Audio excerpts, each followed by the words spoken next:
బస్లో మొదలైన ప్రేమ విజయవాడ నుండి హైదరాబాద్కి వెళ్లే నైట్ బస్. వాన పడుతున్న రాత్రి. బస్టాండ్లో జనాలు పరుగులు పెడుతున్నారు.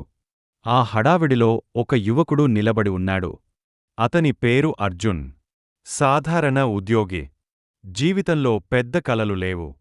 కాని మనసు మాత్రం చాలా మృదువైనది. బస్ రావడంతో అందరూ ఎక్కడం ప్రారంభించారు. అర్జున్ తన సీటు దగ్గరకు వెళ్లాడు. కిటికీ పక్కన ఒక అమ్మాయి కూర్చుంది. తెల్లని దుపట్టా, చేతిలో పుస్తకం, ప్రశాంతమైన కళ్ళు. ఆమె పేరు మేఘన.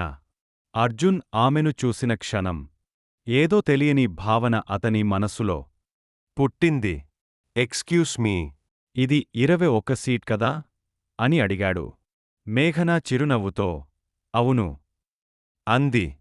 బస్ నెమ్మదిగా ప్రయాణం మొదలుపెట్టింది. బయట వర్షం, లోపల మౌనం. కొంతసేపటి తర్వాత బస్సొక్కసారిగా బ్రేక్ వేయడంతో మేఘన చేతిలోని పుస్తకం కింద పడిపోయింది. అర్జున్ వెంటనే తీసి ఇచ్చాడు. థ్యాంక్యూ అందామె. మీరు నవలలు చదువుతారా అని అర్జున్ అడిగాడు. అవును, ప్రయాణంలో అవే మంచి ఫ్రెండ్స్ అంది. అలా చిన్న మాటలతో మొదలైన పరిచయం క్రమంగా పెద్ద సంభాషణగా మారింది.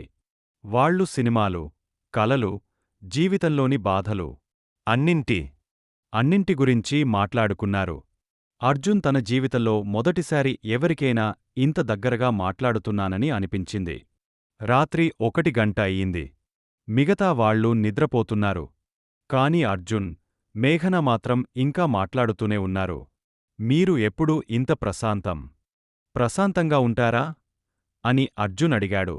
మేఘన చిన్నగా నవ్వి, బయట మాత్రమే, లోపల చాలా తుఫాన్లు ఉంటాయి అంది. ఆ మాట అర్జున్ మనసును తాకింది. కొంతసేపటికి బస్ ఒక హోటల్ దగ్గర ఆగింది. అందరూ టీ తాగడానికి దిగారు. మేఘన ఒంటరిగా నిలబడి వర్షాన్ని చూస్తోంది. అర్జున్ 2 టీలు తీసుకుని ఆమె దగ్గరకు వెళ్లాడు. మీకు టీ ఇష్టమా అని అడిగాడు. వానలో టీ అంటే చాలా ఇష్టం అంది. వాళ్ళు వర్షం చూస్తూ టీ తాగారు. ఆ క్షణం అర్జున్ జీవితంలో ప్రత్యేకమైంది. బస్ మళ్ళీ బయలుదేరింది. కొంతసేపటికి మేఘన కిటికీకి తల ఆనించి నిద్రపోయింది. ఆమె జుట్టు ముఖంపై పడుతోంది. అర్జున్ నెమ్మదిగా కిటికీ మూసేశాడు. చలి తగలకూడదని. ఆ చిన్న జాగ్రత్తలో ప్రేమ దాగ ఉంది. ఉదయం వెలుగు కనిపించడం ప్రారంభమైంది. హైదరాబాద్ దగ్గర పడుతోంది. అర్జున్ మనసులో ఒక భయం మొదలైంది. ఈ ప్రయాణం అయిపోయాక ఆమె మళ్ళీ నా జీవితంలో కనిపిస్తుందా అని. బస్ చివరకు స్టేషన్కి చేరుకుంది. మేఘన తన బ్యాగ్ తీసుకుని దిగింది. మీతో మాట్లాడటం చాలా బాగుంది అంది.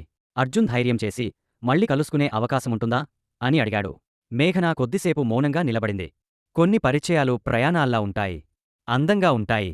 కాని చిన్నవే అంది. ఆ మాట విన్న అర్జున్ హృదయం ఒక్కసారిగా భారమైంది. ఆమె వెనక్కి తిరిగా నడవడం ప్రారంభించింది. అర్జున్ అక్కడే నిలబడి ఆమెను చూస్తున్నాడు. ఆ మేఘన తిరిగి వచ్చి ఒక చిన్న కాగితం అతని చేతిలో పెట్టింది. ప్రతి కథకు 2వ భాగముండొచ్చు అని నవ్వింది. ఆమె వెళ్ళిపోయింది. అర్జున్ ఆ కాగితం తెరిచి చూశాడు. అందులో ఒక ఫోన్ నంబర్, కింద చిన్న లైన్, వానలో టీ మళ్ళీ కలిసి తాగుదామా. అర్జున్ ముఖంలో చిరునవ్వు వచ్చింది. ఆ బస్ ప్రయాణం ముగిసింది కాని వారి ప్రేమ కథ అప్పుడే ప్రారంభమైంది.